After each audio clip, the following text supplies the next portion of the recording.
Hola hermanos, ¿cómo están? Bueno, vamos otra vez a alabar al Señor previamente a escuchar su palabra. Siempre nos prepara y nos hace bien y cumplimos con la expectativa que tiene Dios. Recordaba el Salmo 145, lo busqué y dice: Te exaltaré, mi Dios, mi Rey, bendeciré tu nombre eternamente y para siempre. Cada día te bendeciré y alabaré tu nombre eternamente y para siempre. Grande Jehová y digno de suprema alabanza, y su grandeza es inescrutable. No se puede alcanzar a acabar en esas profundidades, en esas alturas de la grandeza del Señor. Y ese Dios grandísimo, altísimo, venimos y lo adoramos. Qué cosa, ¿no? Que Dios nos pida esto, que adoremos su nombre, y nos llama para ser sus hijos. El Dios grande, el Dios supremo, sublime, que no podemos entender. Bueno, vamos a empezar con grato, es decir, la historia.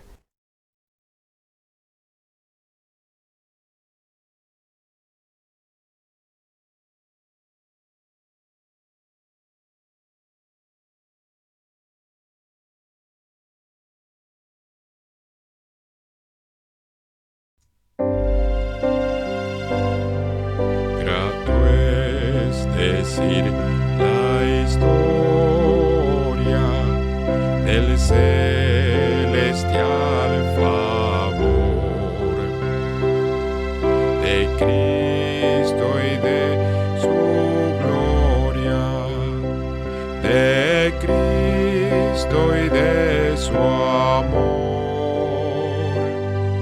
Me agrada referirla, pues sé que es la verdad y nada satisface cual ella mi ansiedad. Qué bella es esa historia, mi tema ya en la gloria. Será la antigua historia de Cristo y de su amor.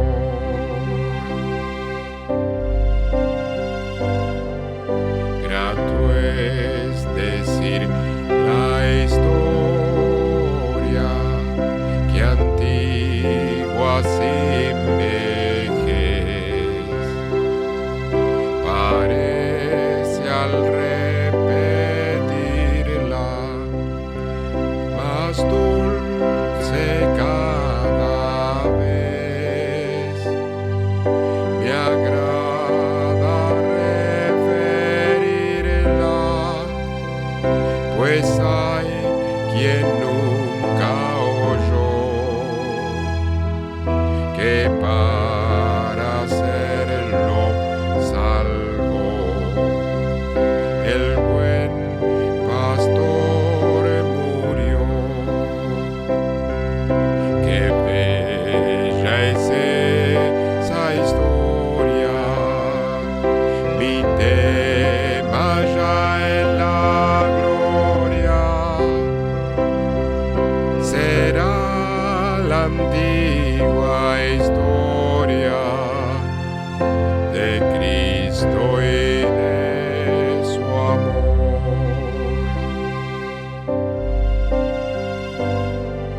Grato es decir la historia, el que la sabe ya. Parece que de oírla sediento aún está, y cuando el nuevo canto en gloria cantaré, será la antigua historia en vida tanto amé. Qué bella es esa historia, mi tema ya en la gloria será la antigua historia de Cristo y de su amor.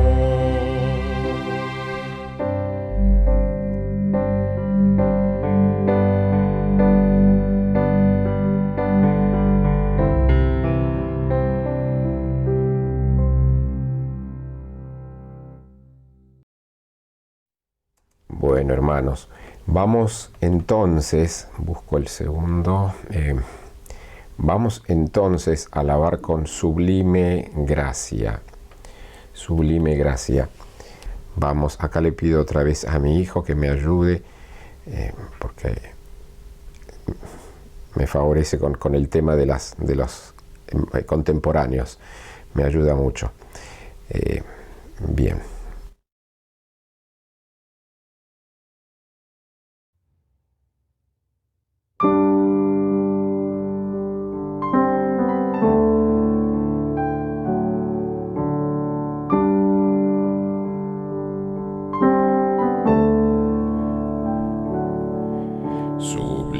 Sublime gracia del Señor, que a un infeliz salvó. Fui ciego, mas hoy miro yo, perdido, y Él me halló.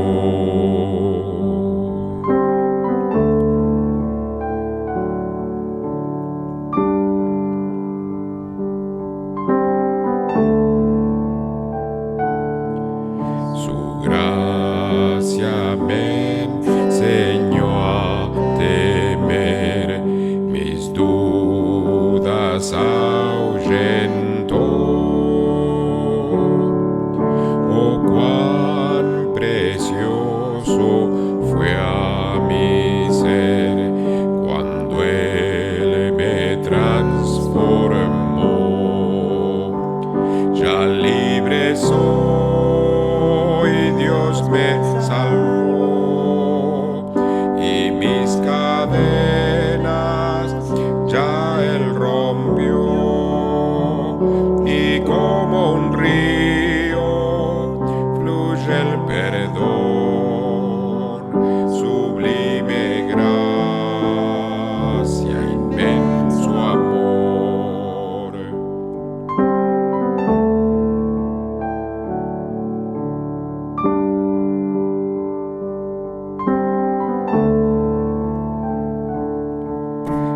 Los peligros o aflicción que yo he tenido aquí, su gracia siempre me libró y me guiará feliz.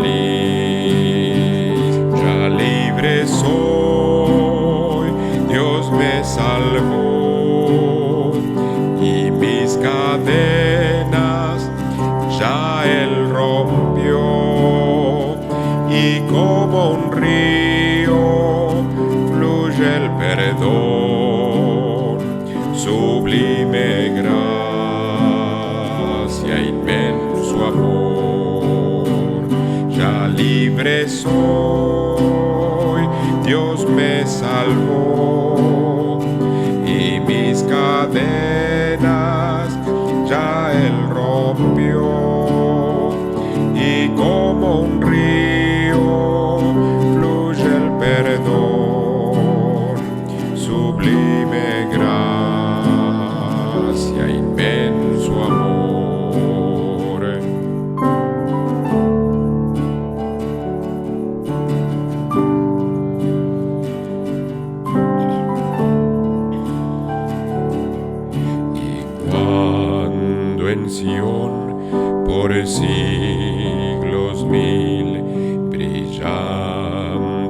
celeste, cual el sol,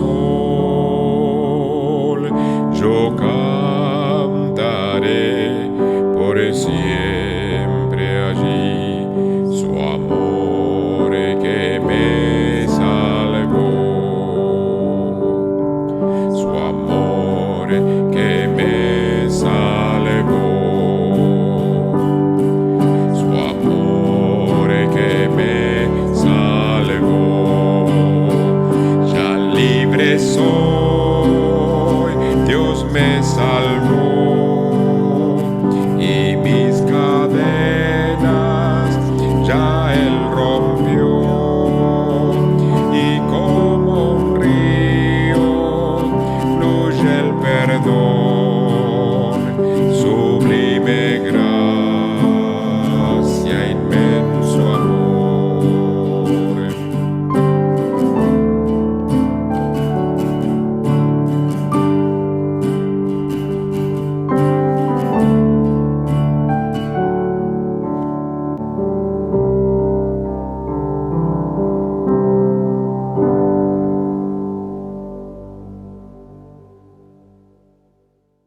Es muy difícil cantar y no emocionarse, y hay que tratar de no emocionarse porque si no se quiebra la voz. Y no lo digo por palabras realmente, hermanos, pero pienso que nos debe pasar a todos los mismos, a todos los que hemos recibido al Señor, todos los que nos hemos arrepentido de nuestros pecados. Cantar estas cosas son sublimes para nosotros y nos emocionan.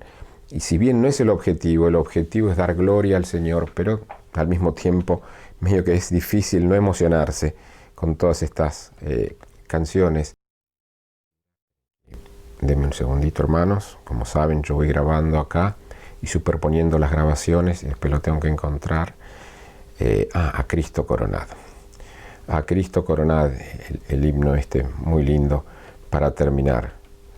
Acá la enganché otra vez a Jane. Me hubiera gustado hacer más voces porque es como un coro, ¿no? Esto nos hablaba, y permítanme que les diga una cosita más, porque fue tocante para mí que el pastor Alejandro Pelufo comentaba esto en el seminario y decía, ¿no? Y trajo a memoria este himno. Más allá de lo que cantamos al Señor o de nuestras necesidades y nuestros conflictos y esperanzas en el Señor, decía la gloria de cantar a Cristo coronado, y él dice, se imaginaba en el cielo. A mí también me pasa eso, y pienso también a muchos, nos imaginamos y anhelamos con el correr de los años, ¿no? Vamos anhelando ese momento de llegar y cantar, y vamos a estar delante del Señor y vamos a cantar a Cristo coronado. Sí, a Él lo merece, a Él vamos a cantarle esto. Así que bueno, la enganché a Jane para que me cante. Que me hubiera gustado enganchar a mi mamá, a la OMA, a todos, para poder cantar. Así que, hermanos, cántenlo en casa con todo el corazón, pensando en ese momento, va a llegar y todo esto va a quedar atrás. Que los problemas, que los conflictos, que la falta de trabajo, los problemas familiares, todo lo que nos parece tan terrible y por lo que tanto nos preocupamos hoy en día va a quedar atrás, y vamos a estar con la mente a Cristo coronado. Todo lo demás no me importa. Coronen a Cristo, Él lo merece, Él es nuestro Salvador. Imagínense en ese momento en el cielo, esto como un preámbulo. Cántelo con todo lo que puede, hermano, con todo su corazón.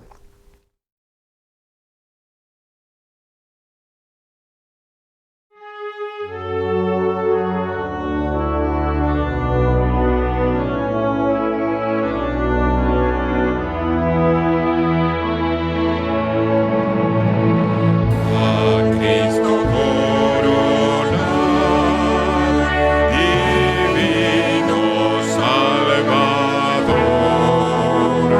sembra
Hermanos queridos, llegamos así al final de esta preparación, de esta alabanza que ofrecemos al Señor. Vamos a pedirle que acepte el Señor estas alabanzas.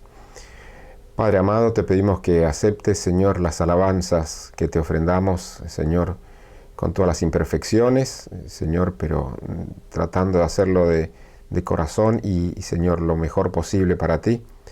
Padre querido, te agradecemos por la salvación que tenemos en Cristo.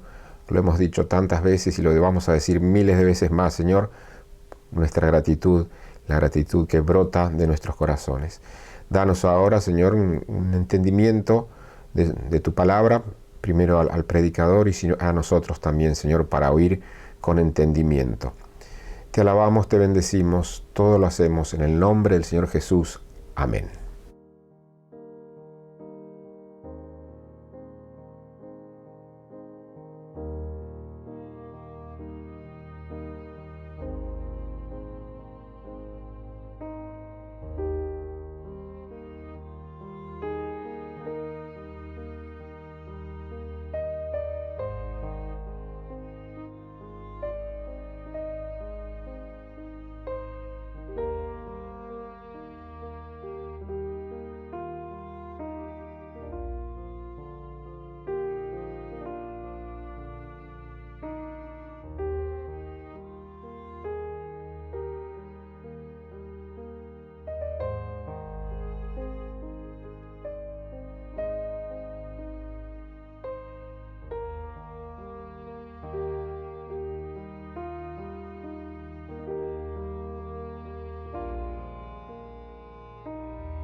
Buenos días, hermanos. Qué bendición poder estar aquí un domingo más, abriendo la Escritura para poder continuar estudiando juntos la carta de Pablo a los Filipenses. Y hoy comenzamos con un nuevo capítulo, comenzamos con el capítulo 3.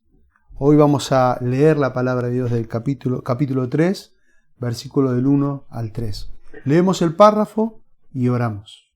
Dice la palabra de Dios: Por lo demás, hermanos míos, regocijaos en el Señor. A mí no me es molesto escribiros otra vez lo mismo, y para vosotros es motivo de seguridad. Cuidaos de los perros, cuidaos de los malos obreros, cuidaos de la falsa circuncisión, porque nosotros somos la verdadera circuncisión, que adoramos en el Espíritu de Dios y nos gloriamos en Cristo Jesús, no poniendo confianza en la carne. Oremos, hermanos. Amado Padre, gracias, Señor, por tener esta preciosa mañana para abrir la Escritura, para rogarte que tú en tu voluntad, Dios, nos hables a nuestros corazones, que al estudiar esta carta de Filipenses, como venimos estudiando, Dios, nos ayude a contemplarte cada día más a ti, a tomar sabiduría, enseñanza de tu verdad eterna, que de esta manera, Dios, podamos crecer como un cuerpo, unánimes, para tu gloria y para tu honra. Háblanos, Señor, necesitamos oír tu voz. Oramos en el nombre de Cristo. Amén.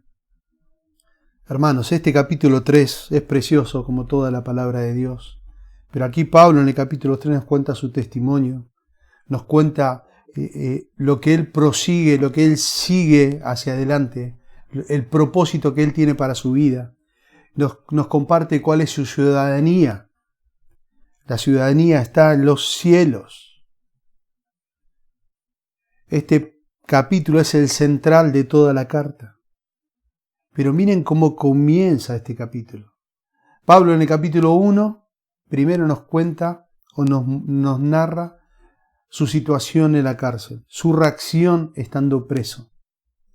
Cómo él continuaba predicando el Evangelio, cómo la palabra de Dios no estaba presa, a pesar de que él sí. Y también en el capítulo 1 nos explica y les muestra a los predicadores que él se gozaba que se predique a Cristo, a pesar de que algunos predicaban por egoísmo o para hacerle sentir mal en la prisión. En el capítulo 2 vemos cómo Pablo espera la llegada ansiosa de Timoteo, de Epafrodito. Incluso espera su salida de la cárcel para llegar a ver a los hermanos en Filipos y para poder alentarles y animarles. Pero aquí en el capítulo 3, las instrucciones que siguen apelan a la situación de los hermanos de Filipos más que a la situación de Pablo. Y él, podríamos decir, que cambia el tono de la carta. Aquí, hermanos, Pablo aconseja a los creyentes a tener gozo, pero también les señala el peligro de confiar en la carne. Apela a los creyentes a tener gozo y también les advierte el peligro de confiar en la carne. Entonces, lo que vamos a ver aquí es, en el versículo 1, una exhortación. En el versículo 2 vamos a ver una advertencia que hace el apóstol Pablo a los hermanos. Y en el versículo 3 vamos a ver una seguridad. Una seguridad. Entonces, hermanos, comienza el versículo 3 diciendo, por lo demás. En algunas versiones se traduce como finalmente. Hasta algunos dice ahora. Indica que está pasando a otros asuntos Pablo. Pero esta vez no significa que está terminando o que sea lo último que él tiene que decir referente al tema. Entonces, de todas las cosas que Pablo tenía que hablar y tenía que decir a los hermanos en Filipos, él comienza el capítulo 3 con una exhortación. ¿Qué exhortación Pablo comienza a hacer a los hermanos? Bueno, ahí dice el versículo 3. Por lo demás, hermanos míos, regocijaos. La exhortación es regocijarse. Otra vez en el versículo 1 comienza con hermanos míos. Aquí Pablo muestra su corazón pastoral, muestra su corazón amoroso a los hermanos en la fe. Ellos eran hijos del mismo Padre. Ellos eran parte de su familia, eran miembros de la familia de Dios. Como dice en Juan 1:12, pero a todos los que le recibieron les dio el derecho de llegar a ser hijos de Dios, es decir, a los que creen en su nombre. Ellos pertenecían eran parte de su familia porque habían reconocido, habían entendido el Evangelio, formaban parte de la familia en la fe.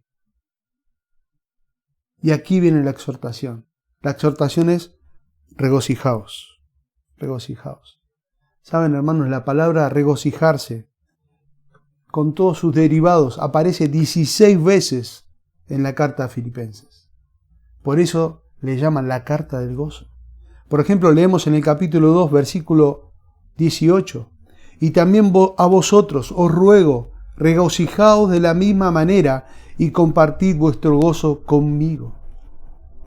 En el capítulo 2, versículo 28 dice, así que lo he enviado con mayor solicitud, para que al verlo de nuevo os regocijéis y yo esté más tranquilo en cuanto a vosotros. Versículo 29 dice, recibid pues en el Señor con todo gozo y tened en estima a los que son como Él. Y así a lo largo de la carta vamos a ver esa palabra, regocijaos, gozaos. Pero aquí Pablo, esta exhortación, este mandamiento, regocijaos. La palabra aquí está en un verbo, está en un presente imperativo y a su vez es una voz activa. significa que Pablo está expresando algo continuado, un mandamiento que debe ser obedecido, es la idea. Sería igual o se podría traducir gozaos continuamente o continuad gozándoos.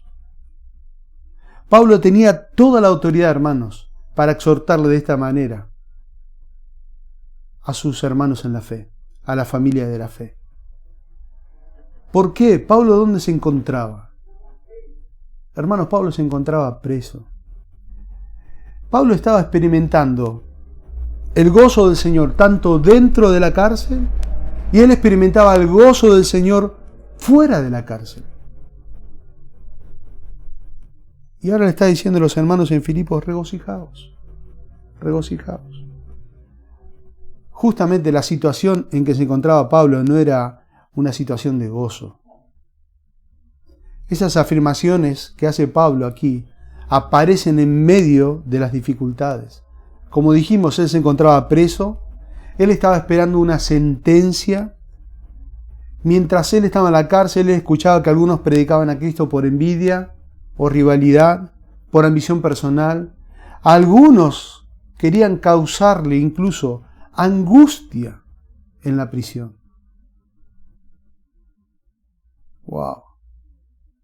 Miren, hermanos, en el capítulo 1, versículo 27 al 29, Pablo les exhorta a los hermanos y les dice solamente, comportados de una manera digna del Evangelio de Cristo, de manera que vaya a veros o que permanezca ausente, pueda oír que estáis firmes en un mismo espíritu, luchando unánimes por la fe del Evangelio, de ninguna manera amedrentados por los adversarios. Dice, por lo cual es señal de perdición para ellos, pero de salvación para vosotros. Dice, porque a vosotros se os ha concedido, por amor de Cristo, no solo creer en Él, sino también sufrir por Él. Pablo podía escribir esta carta, podía exhortar a los hermanos a regocijarse, porque él estaba experimentando gozo, porque el gozo es en el Señor. Cuando Pablo habla de regocijarse, no está hablando de un regocijo en lo material. Cuando él habla de regocijarse, no está hablando de logros personales. Él no se está refiriendo a una alegría pasajera. Él está hablando que el gozo verdadero, la fuente de regocijo, se halla en ¿quién? En el Señor. Regocijaos en el Señor.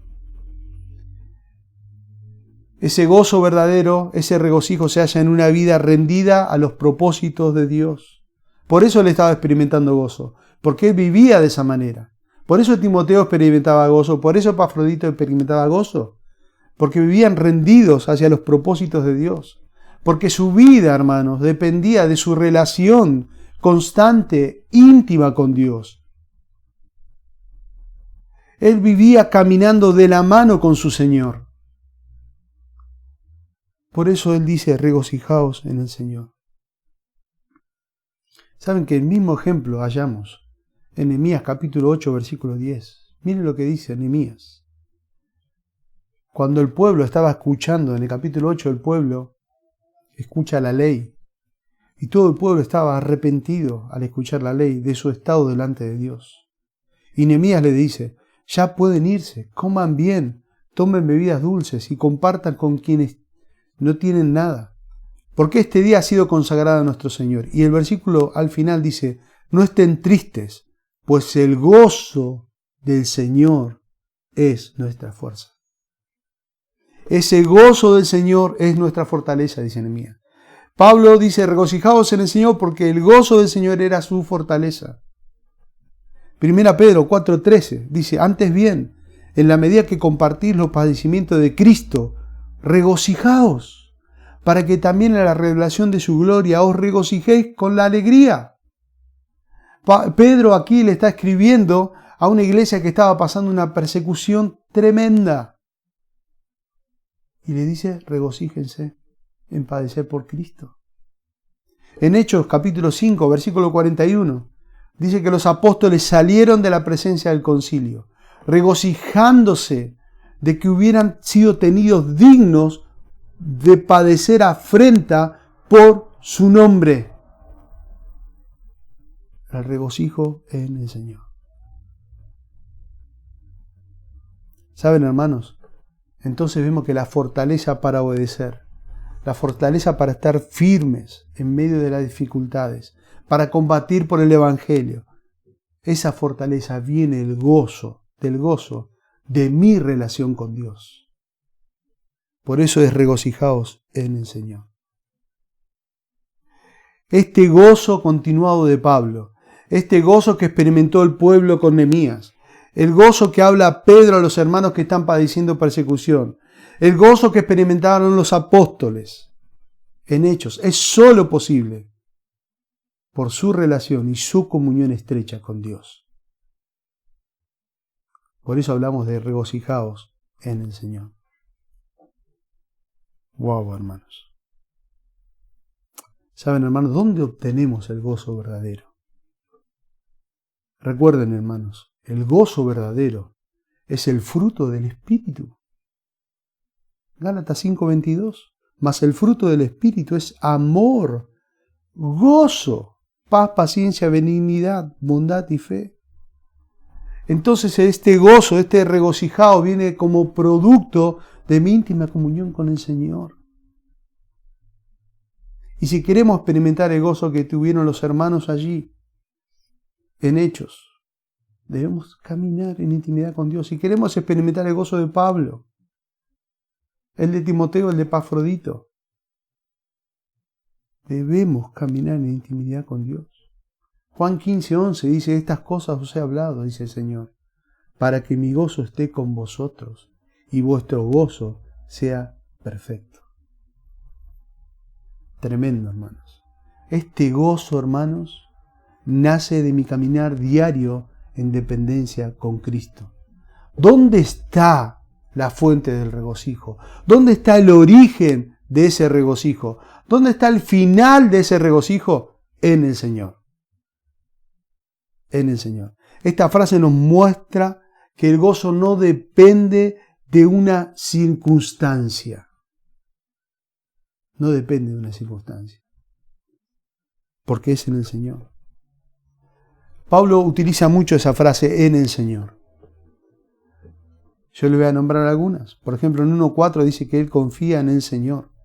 Filipenses 1:14.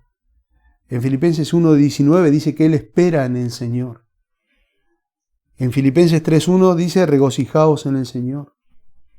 En Filipenses 4:1 dice firmes en el Señor. Y en Filipenses 4:4 nos dice regocijaos en el Señor. En el Señor, en el Señor. Firmes en el Señor, confiando en el Señor, regocíjense en el Señor.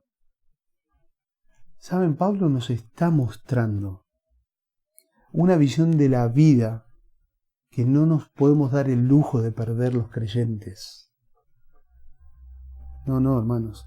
¿Dónde vamos a obtener esa fortaleza para obedecer? Para continuar en medio de las circunstancias difíciles que nos acechan en este mundo. ¿Cómo experimentaremos este regocijo, hermanos, del cual habla Pablo? El regocijo es el resultado de mi relación con Dios. Cuando nuestra vida, hermanos, está dependiendo de Dios, vamos a tener una perspectiva de vida correcta y entonces estaremos anclados en esta verdad. ¿En qué verdad? En regocijarnos en el Señor. Qué exhortación, Pablo. Qué exhortación nos hace Pablo, hermanos. Un comentarista dijo lo siguiente: si ponemos nuestro esfuerzo en regocijarnos en Dios y en su provisión, al mismo tiempo estamos protegiendo de las cosas que nos roban el gozo. Es por eso que Pablo puede describir el gozo como una protección. Pablo comprendía cómo nos diseñó Dios. Es como el antiguo refrán que dice: la mejor defensa es un buen ataque.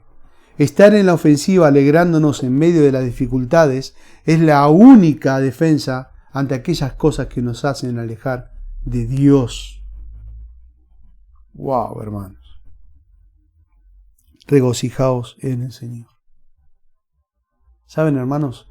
Por eso cuando observamos la vida de Pablo, que estudiamos, la vida de Timoteo, la vida de Epafrodito, Estos hombres, hermanos, nos muestran que caminaban con un propósito claro en sus vidas.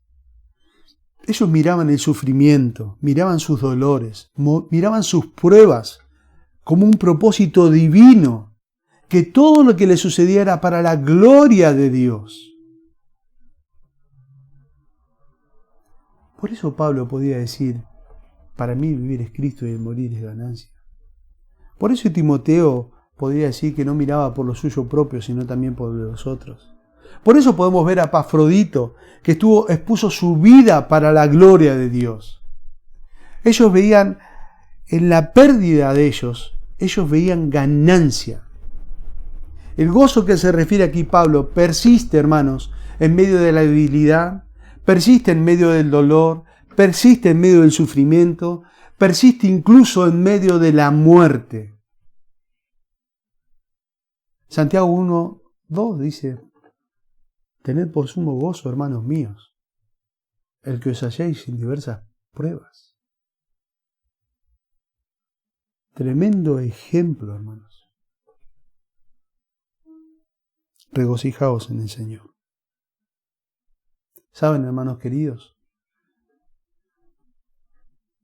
Podemos ver el ejemplo supremo, el ejemplo por excelencia, nuestro Señor Jesucristo.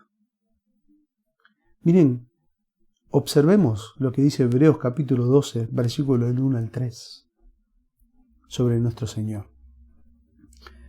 Por tanto, dice, puesto que tenemos en derredor nuestro tan gran nube de testigos, despojémonos también de todo peso y del pecado que tan fácilmente nos envuelve, y corremos con paciencia la carrera que tenemos por delante, puesto los ojos en Jesús, el autor y consumador de la fe, quien por el gozo puesto delante de él soportó la cruz, menospreciando la vergüenza, y se ha sentado a la diestra del trono de Dios.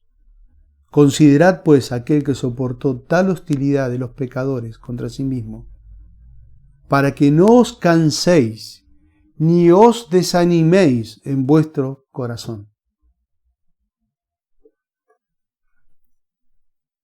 Por el gozo puesto delante de él, soportó la cruz. ¿Saben, hermanos? Nuestro Señor Jesucristo, por el gozo, soportó la cruz. ¿Saben quién es el gozo puesto delante de él? Nosotros. Él sufrió, soportó, fue menospreciado, con gozo por amor a nosotros. ¿Y qué debemos hacer nosotros? Considerar ese ejemplo para no desanimarnos, para no desalentarnos, para no perder nuestro gozo. Por eso Pablo decía, regocíjense en el Señor. Qué bárbaro, hermano. Qué precioso ejemplo. Y continúa diciendo el versículo, a mí no me es molesto escribiros otra vez lo mismo, y para vosotros es motivo de seguridad. El apóstol Pablo, hermanos, ya había hablado con anterioridad a la iglesia de Filipos, cómo ellos debían estar unidos en el combate, cómo ellos debían estar unidos en la batalla frente a un mundo incrédulo, un mundo hostil.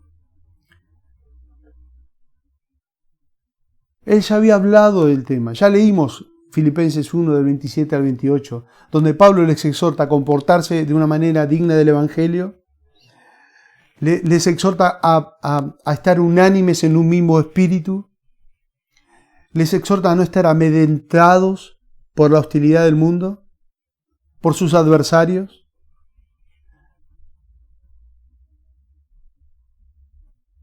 Había hostilidad que estaban pasando los hermanos de Filipos. Había problemas que estaban pasando la iglesia. Por eso Pablo dice, para mí no me es molesto el escribir las mismas cosas otra vez. Miren el capítulo 2, versículo 14 al 16. Muestra la hostilidad que estaba pasando la iglesia.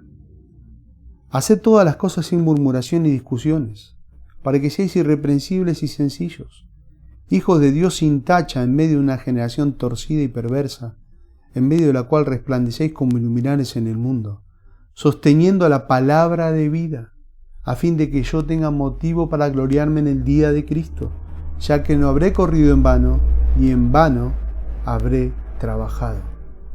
Pablo los había amonestado claramente contra los adversarios, rogándoles a permanecer unidos, vigilantes, atentos.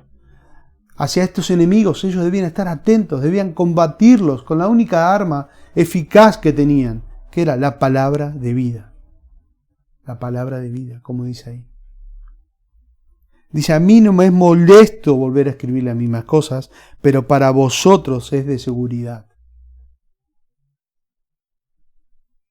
A Pablo no le representaba ningún tipo de problema repasar las cosas esenciales. Es más, se sentía obligado a hacerlo para beneficio de sus hermanos.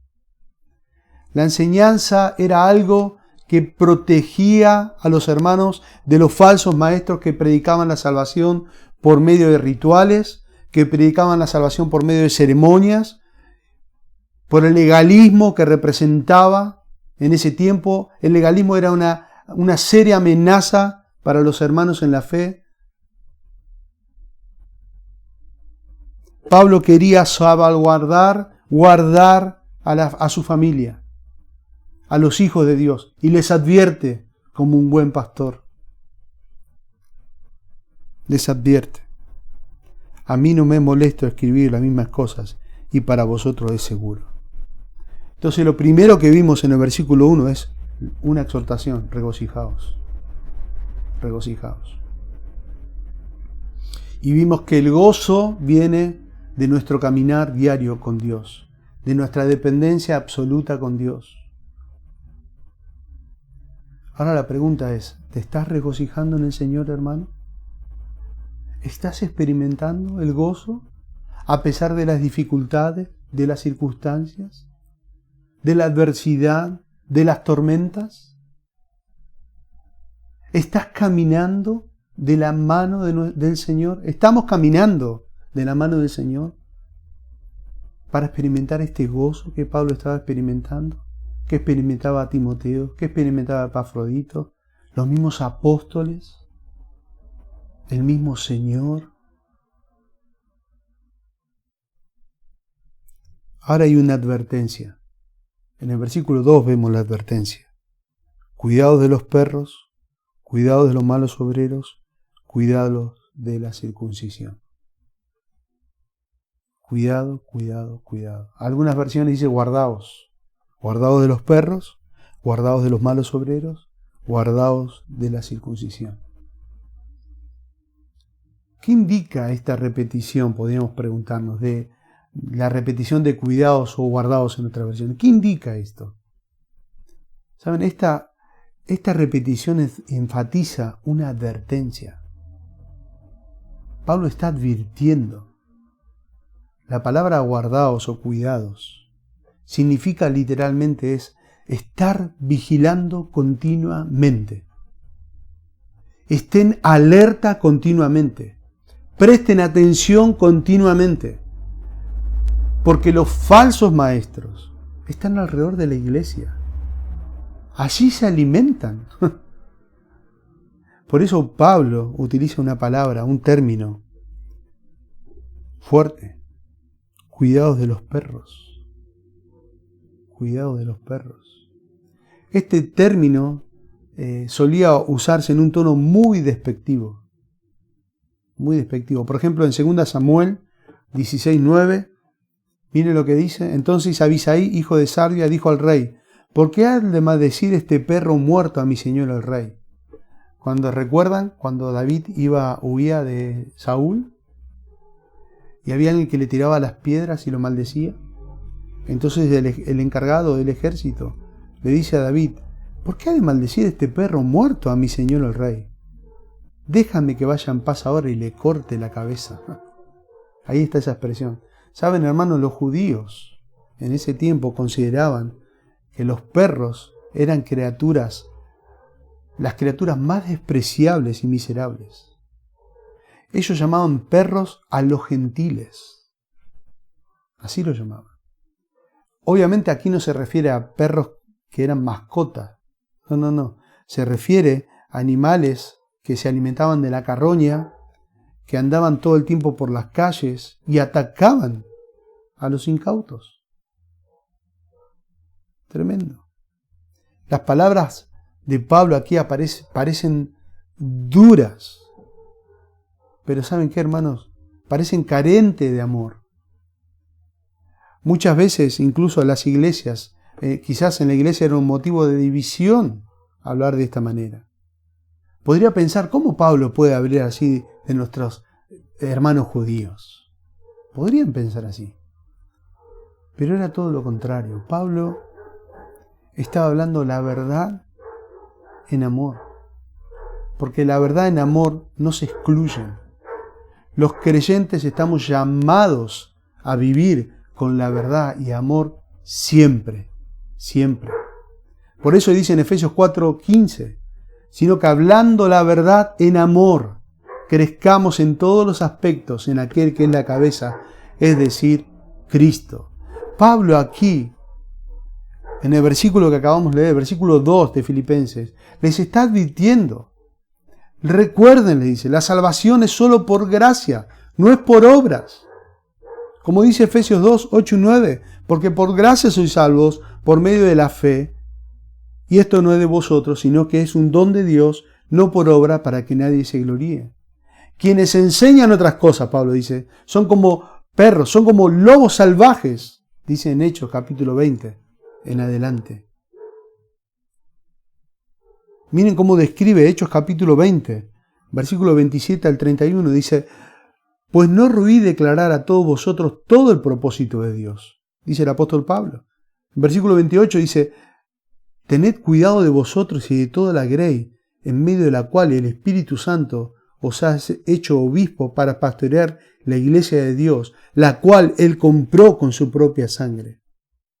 Y miren la advertencia, sé que después de mi partida vendrán lobos feroces entre vosotros, que no perdonarán el rebaño, y que de entre vosotros mismos algunos se levantarán hablando cosas perversas para arrastrar a los discípulos tras ellos.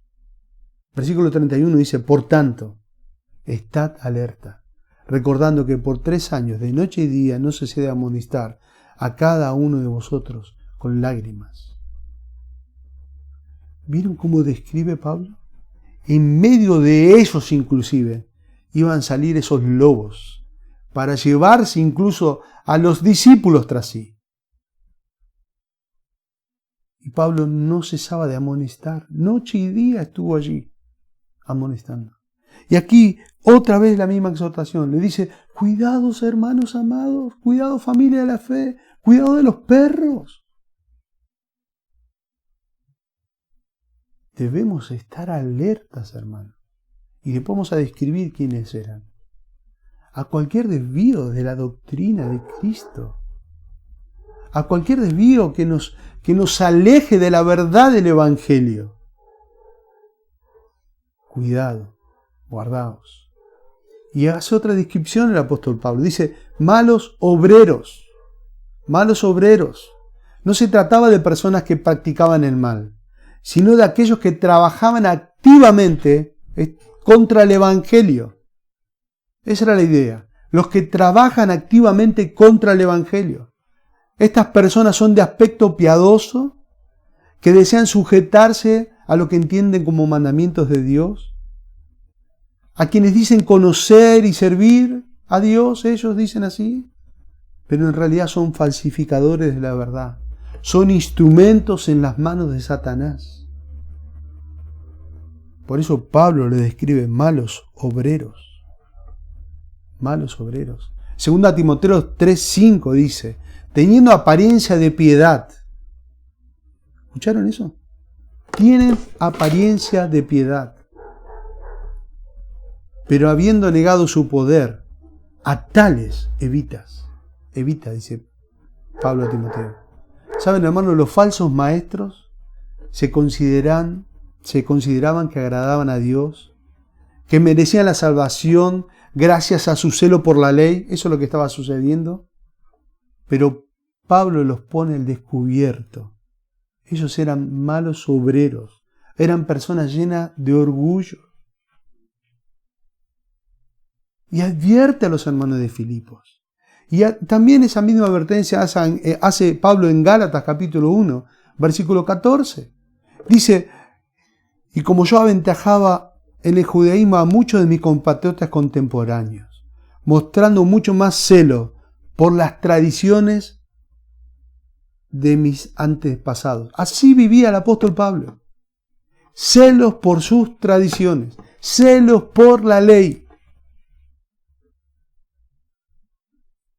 Y Pablo, después de su conversión, ve a todas sus obras como inútiles. Y lo cuenta a los hermanos de Filipos. Capítulo 3, versículo 7 en adelante. Dice, pero todo lo que era para mi ganancia lo he estimado como pérdida por amor de Cristo. Y aún más, yo estimo como pérdida todas las cosas en vista del incomparable valor de conocer a Cristo Jesús, mi Señor, por quien lo he perdido todo y lo considero como a basura a fin de ganar a Cristo. ¡Wow, hermanos! Cuidados, guardaos de los perros, guardaos de los malos obreros. Tienen apariencia de piedad. Muestran una vida exterior, pero su corazón está ajeno al Evangelio, lejos de Dios. Y Pablo les cuenta a los Gálatas, dice, yo era así, mostraba mucho más celo que mis contemporáneos. Pero acá le dice a los hermanos de Filipenses, todo era basura, todo era una pérdida. Ahora considero todo eso como pérdida por amor a Cristo. ¡Qué testimonio, hermanos! Y miren la otra advertencia. Dice en el versículo 2, cuidados de los perros, cuidados de los malos obreros, cuidados de la falsa circuncisión. O otra versión dice mutiladores del cuerpo. ¿Saben, hermanos? Esos eran los que instaban en la necesidad de realizar el rito de la circuncisión sin dar importancia a la consagración del corazón al Señor. A ellos se está refiriendo Pablo. A los judaizantes. A los judaizantes. Estos eran judíos que insistían en que la salvación no era completa si no se cumplía toda la ley de Moisés, incluyendo la circuncisión a los gentiles. Y ellos querían meter esa doctrina en la iglesia. Ya algunos estaban metidos en eso en la iglesia. Pero Pablo, por ejemplo, dice en Romanos capítulo 2, versículo 28 al 29, dice, porque no es judío el que lo es exteriormente, ni la circuncisión es la externa, en la carne, sino que es judío el que lo es interiormente. Y la circuncisión es la del corazón, por el Espíritu, no por la letra, la alabanza del cual procede de los hombres, sino de Dios. Colosenses 2, del 11 al 12, dice, en él también fuiste circuncidados con una circuncisión no hecha por manos, al quitar el cuerpo de la carne mediante la circuncisión de Cristo, habiendo sido sepultado con él en el bautismo, en el cual también habéis resucitado con él por el poder en la fe que le resucitó entre los muertos. Qué bárbaro, hermanos. Los judaizantes estaban metiéndose en la iglesia. Pablo dice, miren, cuidado. Y lo dice de una manera vehemente. En Gálatas 5:12 dice, ojalá que los que se perturban también se mutilaran. ¡Wow! Ese era el celo que Pablo tenía por la iglesia. Saben, hermanos, la circuncisión o cualquier clase de ritual carece totalmente de valor si no refleja un corazón transformado. Los judaizantes, hermanos, se gloriaban, se vanagloriaban, simplemente en una marca corporal producida por la circuncisión. Pero ellos no tenían la verdadera circuncisión, que era del corazón. Jeremías 4:4 dice: circuncidaos para el Señor y quitad los prepucios de vuestros corazones, hombres de Judá, habitantes de Jerusalén. No sea que mi furor salga como fuego y arda y no haya quien lo apague a causa de la maldad de vuestras obras. Si tendremos que resumir esta verdad, Pablo le está diciendo: cuidados de la impiedad, cuidados de la mala forma de obrar, guardaos del legalismo. Que era lo que Pablo le estaba advirtiendo a los hermanos de Filipos. Qué bárbaro, hermanos. Y por último, hermanos, Pablo habla de una seguridad. Hablamos de una exhortación, en el versículo 1, regocijaos. Hablamos de una advertencia, cuidaos, guárdense. Y hablamos de una seguridad. Versículo 3 dice: porque nosotros somos la verdadera circuncisión, que adoramos en el Espíritu de Dios y nos gloriamos en Cristo Jesús, no poniendo confianza en la carne. El creyente, la seguridad es que un creyente adora en espíritu y en verdad a Dios. Esa es la seguridad. Esos son la verdadera circuncisión. ¿Cuáles son la verdadera circuncisión?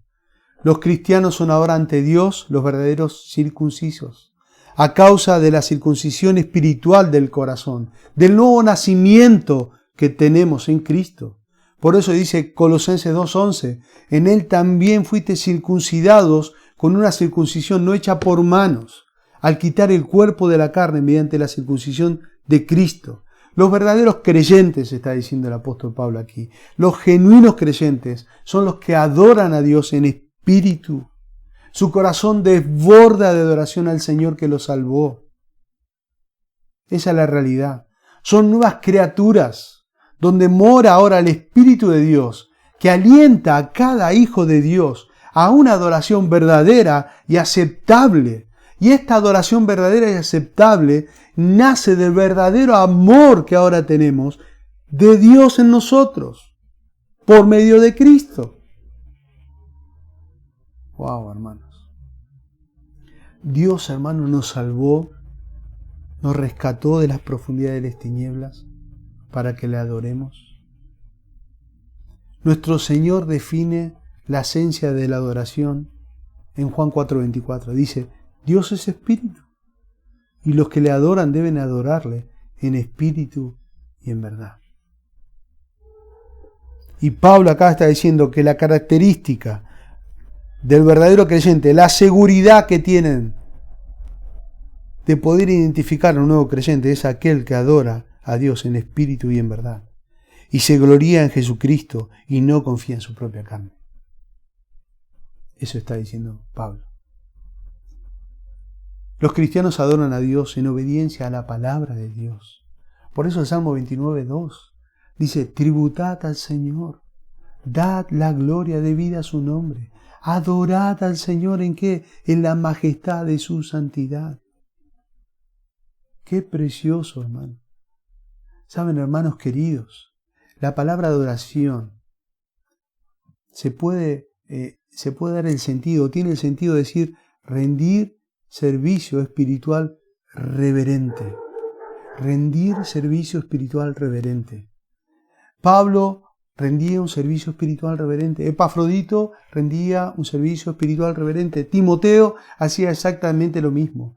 Que llama a los hermanos de Filipos a ver con seguridad a un verdadero creyente que rindan su vida al Señor. Adoran en espíritu y en verdad. Eso es una marca del verdadero creyente.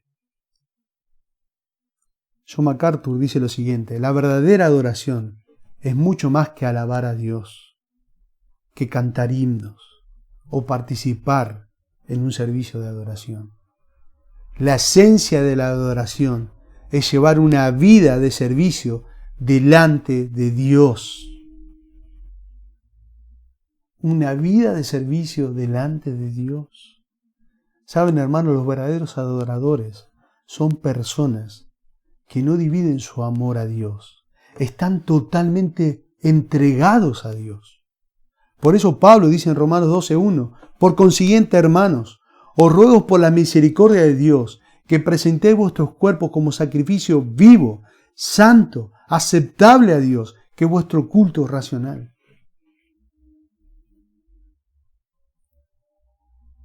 Porque dice el versículo 3, somos los verdaderos, la verdadera circuncisión, que adoramos en el Espíritu a Dios.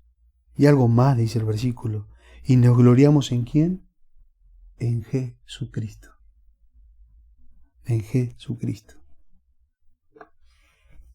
El verdadero creyente se gloria en Jesucristo. Este término es el preferido de Pablo. Utiliza este término alrededor de 35 veces en sus epístolas. Y saben, describe allí el júbilo del creyente en Cristo, el gozo del creyente en Cristo, el regocijo del creyente en Cristo. Por eso en Gálatas 6:14, Pablo dice, pero jamás acontezca que yo me gloríe, sino en la cruz de nuestro Señor Jesucristo, por el cual el mundo ha sido crucificado para mí y yo para el mundo. Por eso Pablo dice en Corintios, el que se gloríe ¿en quién? En el Señor. Por eso Jeremías dice, capítulo 9, versículo 23 al 24, miren, dice, así dice el Señor, no se gloríe el sabio de su sabiduría, ni se gloríe el poderoso de su poder, ni el rico se gloríe de su riqueza. Mas el que se gloríese en esto, de que me entiende y me conoce, pues yo soy el Señor, que hago misericordia, derecho y justicia en la tierra, porque en estas cosas me complazco, declara el Señor. ¿Saben, hermanos? Los verdaderos creyentes son conscientes que todo lo que son y todo lo que tienen es únicamente por la gracia de Dios. Entonces, ¿dónde se glorían? En Jesucristo. Se glorían en Jesucristo porque Él con su sangre nos compró. Él con esa preciosa sangre nos rescató de las tinieblas y nos llevó a la luz admirable en Cristo. Nos dio un propósito claro para nuestra vida. Nos gloriamos en Cristo. Nos gloriamos en Cristo. Y es lógico pensar que la persona que se gloria constantemente en Cristo, ¿qué hace? No pone su confianza en la carne. ¿Por qué? Bueno, podríamos pensar que es la carne. Como dice ahí, en términos generales, la carne es cualquier cosa fuera de Cristo, en lo que se basa nuestra esperanza de salvación. Por eso el verdadero creyente no se gloría en la carne. Quienes afirman que pueden ganarse la salvación no son hijos de Dios. Quizás estás escuchando esto esta mañana y dices, ¿cómo que no soy hijo de Dios? Bueno, hermanos, el verdadero evangelio nos hace ver primero nuestra condición delante de Dios. Y eso lo podemos ver en la palabra de Dios en Romanos capítulo 3. La palabra de Dios nos muestra que no hay justo, ni siquiera uno. Dice que no hay quien busque a Dios. Y esto quiere decir que las actividades religiosas no te pueden salvar. Porque la palabra de Dios incluso nos describe y nos dice que estamos muertos espiritualmente. Eso dice Efesios capítulo 2, versículo del 1 al 3. Dice que somos ajenos de la vida de Dios. Dice que le damos la espalda a Dios. Es más, incluso la Biblia nos dice que no hay hombre justo en la tierra que haga el bien y nunca peque. Esa es nuestra condición delante de Dios sin Cristo. Las buenas obras, hermano, no te pueden salvar. Amigo, no te pueden salvar las buenas obras. Efesios 2 dice, no por obra, para que nadie se gloríe. No hay mérito alguno que hagamos nosotros en el cual podemos obtener la salvación. Todas nuestras justicias son como trapos de inmundicia, dice la palabra de Dios. Y la Biblia nos dice que la paga del pecado es muerte. muerte. Nosotros estamos muertos espiritualmente sin Cristo. Por eso Cristo vino al mundo, hermanos, para darnos vida y vida en abundancia. Miren cómo Pedro, el apóstol Pedro, describe al Señor Jesucristo. Dice, el que no cometió pecado, ni engaño alguno se halló en su boca, quien cuando le ultrajaban, no respondía ultrajando, cuando padecía, no amenazaba, sino que se encomendaba a aquel que juzga con justicia. Y miren lo que hizo el Señor. Él mismo llevó nuestros pecados en su cuerpo sobre la cruz, a fin de que muramos al pecado y vivamos a la justicia, porque por sus heridas fuimos sanados. ¿Saben lo que está describiendo aquí Pedro? Nos está describiendo que Dios envió a su mismo Hijo, santo, justo, sin pecado, caminó en este mundo. El mundo lo despreció, lo aborreció, pero Él, por amor a nosotros, sufrió la cruz. Cuando lo maldecían, Él no respondía. Cuando la amenazaban, no daba respuesta. Porque allí en esa cruz, hermanos, Él pagó el precio que nosotros debíamos pagar. Él derramó su sangre santa y justa y pura para redimirnos y llevarnos a Dios. Por eso Efesios 2:4 dice que Dios es rico en misericordia por el gran amor con que nos amó. Y ese amor se demuestra en la cruz. ¿Qué debe hacer uno si entiende eso? Si entiende que las buenas obras no pueden salvarlo. Si entiende que nunca hay una persona buena que pueda obtener el cielo. Solo por medio de Cristo podés obtener la salvación gloriosa. Debes arrepentirte y en fe pedirle perdón a Dios y Él te va a salvar. Por último, hermanos, podríamos pensar en la exhortación. ¿Cómo estás caminando con Dios? ¿Estás caminando de tal manera que en medio de las tinieblas de este mundo vos te estás regocijando en Él? ¿Nos estamos regocijando en Él? ¿Estamos caminando de tal manera que el regocijo de Dios se manifiesta en nuestras vidas a través de nuestra vida rendida a Él? Predicando el Evangelio, viviendo para los propósitos eternos. ¿Cómo está tu vida? ¿Cómo está tu caminar con el Señor? Si pensamos en la advertencia, debemos velar, estar atentos, hermanos, prepararnos en las Escrituras para cuidarnos de cualquier lobo que entre a la iglesia del Señor y quiera predicar cualquier evangelio o quiera sacarnos de la centralidad de la Escritura o quiera dividir el cuerpo de Cristo. Debemos estar atentos. Debemos prepararnos en la Escritura. ¿Cómo está tu preparación con la Escritura? ¿Cómo estás creciendo en conocerle a Él?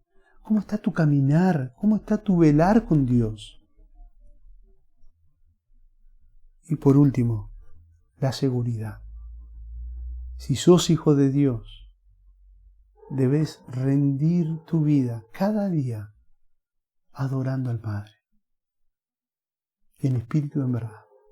Y si no sos hijo de Dios, debes arrepentirte, ir a la cruz y pedirle a Dios que te salve. No dejes para otro día. Hoy es el tiempo de salvación. Que el Señor aplique su palabra en nuestros corazones. Oremos, hermanos. Padre amado, rogamos que en tu bondad, Dios, tú nos ayudes a aplicar tu palabra a nuestras vidas, a nuestros corazones, a regocijarnos, deleitarnos en ti, Señor, a cuidarnos el uno al otro con celo, Señor, con tu palabra. Y oramos, Señor, si hay alguien que no te conoce y hoy ha entendido el Evangelio, que en arrepentimiento y fe acuda a la cruz. y tú les salves, Señor. Gracias por este tiempo. Queremos terminar adorando tu nombre, Señor, exaltándote a ti, el único digno de recibir adoración. Oramos en tu nombre. Amén. Muy bien, hermanos, vamos a terminar el culto adorando a nuestro Padre, adorando a aquel que nos rescató, adorando al que nos sacó de las tinieblas y nos llevó a la luz admirable en Cristo, que podamos vivir para su propósito y para su gloria.